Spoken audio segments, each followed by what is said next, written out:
사랑하는 사랑의 중앙교회 믿음의 가족 여러분, 수요일 매일 감사 예배를 주님 앞에 올려드리겠습니다. 오늘의 성경 말씀은 사도행전 2장 22절로부터 36절의 말씀을 가지고 부활신앙으로 살아가라 라고 한 말씀의 제목으로 말씀을 함께 나눠보고자 합니다. 오늘 설교 말씀은 베드로 사도가 우리에게 전해주고 있는 설교 말씀이 있죠. 베드로 사도의 설교 요점은 바로 이거예요. 첫째는 너희가 십자가에 못 박은 예수님께서 부활하셨다라고 한 것이고요. 두 번째는 하나님께서 예수님을 주와 그리스도로 삼으셨다라고 한 것이 베드로 사도가 오늘 우리에게 전해주고 있는 말씀 아니겠습니까? 오늘 베드로 사도는 먼저 예수님의 생애와 삶에 대해서 우리에게 이와 같이 소개해주고 있어요. 사도행전 2장 22절의 말씀입니다.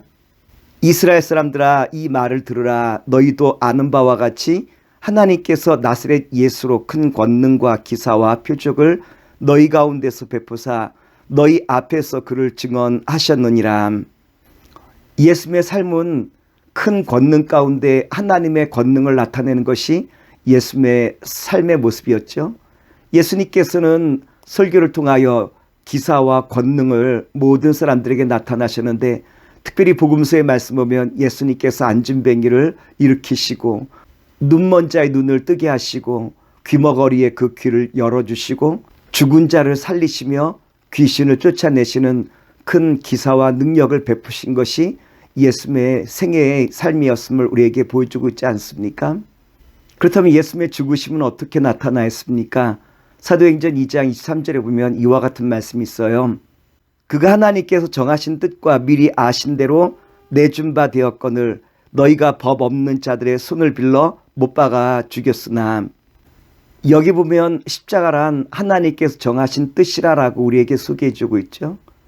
하나님께서 십자가를 통하여 모든 인간의 죄를 대속시키시고 인간에게 참 자유와 기쁨을 주시게 하여 미리 정하신 대로 하나님께서 예수님을 십자가의 길로 인도하시지 않습니까? 이 일은 예수님께서 이 땅에 오시기 전부터 이미 예언되어 있던 말씀이라고 하는 거예요. 그러나 또한 십자가는 법 없는 자들의 손을 빌러 죽이신 것이다 라고 오늘 베드로 사도는 우리에게 말씀해 주고 있죠. 여기서 법 없는 자란 로마 사람들을 말하죠. 빌라도와 로마 병정들에 의해서 예수님께서 십자가에 못 박혀 죽으시는데, 그런데 이와 같이 법 없는 자들의 손을 누가 빌렸느냐 말하면 너희들이 이 법 없는 자들의 손을 빌러 예수님을 죽였다라고 베드로 사도는 우리에게 정확하게 말씀해 주고 있어요. 결국 예수님의 십자가의 죽으심은 하나님께서 미리 정하신 것이요, 또한 사악한 인간이 자신의 탐욕과 욕망을 추구하느라 예수님의 십자가에 못 박았다라고 한 것을 우리에게 분명하게 다시 한번 말씀해 주고 있지 않습니까? 그러므로 사도행전 2장 24절에 보면 예수님을 더 이상 죽음에 가둘 수가 없어서 부활하셨다라고 우리에게 소개해 주고 있어요. 하나님께서 그를 사망의 고통에서 풀어 살리셨으니 이는 그가 사망에 매어 있을 수 없었음이라. 하나님께서 예수님을 고통에서 풀어내셨다 그랬죠. 죽음이 더 이상 예수님을 붙잡아 둘 수 없기에 예수님께서 부활하셨다라고 하는 것을 우리에게 말씀해 주고 있고요. 이 사실을 다윗도 어떻게 우리에게 소개해 주고 있냐면 사도행전 2장 25절과 26절에 이와 같이 우리에게 말씀 주시고 있어요. 다윗이 내 마음이 기뻐하였고 내 혀도 즐거하였으며 육체도 희망에 거하리니. 다윗은 부활신앙을 어떻게 우리에게 표현하고 있냐면 첫 번째, 자신의 마음이 기뻤다라고 우리에게 말씀해 주고 있죠. 부활신앙을 그 마음에 소유한 사람들은 음침한 골짜기를 다닐지라도 결코 해를 두려워하지 아니하고 담대할 수 있는 것은 그 마음에 부활신앙이 있기 때문이라고 다윗은 우리에게 소개해 주고 있어요. 둘째로 다윗은 부활신앙을 갖고 있는 사람은 그 혀가 기쁘다라고 우리에게 말씀해 주고 있죠. 혀란 온도 조절기이자 온도 조종기라고 말씀을 드릴 수 있을 거예요. 어떠한 환경과 어떠한 상황 속에서도 기뻐하며 감사함으로 말미암아 주님 앞에 나아갈 수 있는 바로 이것이 그분의 혀의 특징이라고 말할 수 있겠죠. 셋째로 다윗은 부활신앙을 갖고 있는 사람은 육체가 희망에 거한다라고 우리에게 말씀해 주고 있죠. 육체가 희망에 거할 수 있는 것은 부활신앙이 그 마음속에 있기에 그 기쁨을 갖고 세상을 승리해 나갈 수 있음을 우리에게 잘 말씀해 주고 있지 않습니까?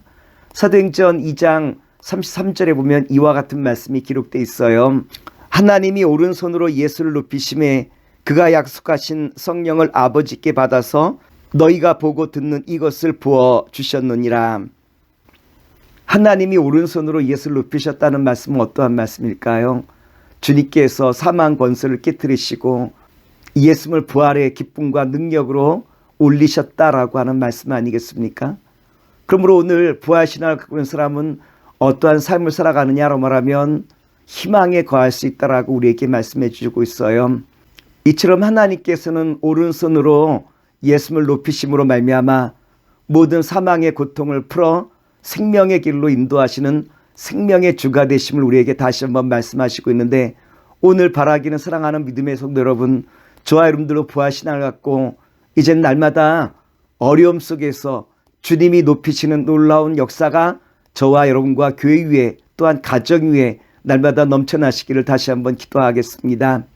사랑의 주님, 오늘 주신 말씀 의지하여 주와 함께 늘 부활신앙으로 우리의 모든 어려움 속에서 주를 바라보며 승리하는 아름답고 복된 주의 자녀와 백성 되게 하시옵소서. 예수의 이름으로 기도합나이다. 아멘.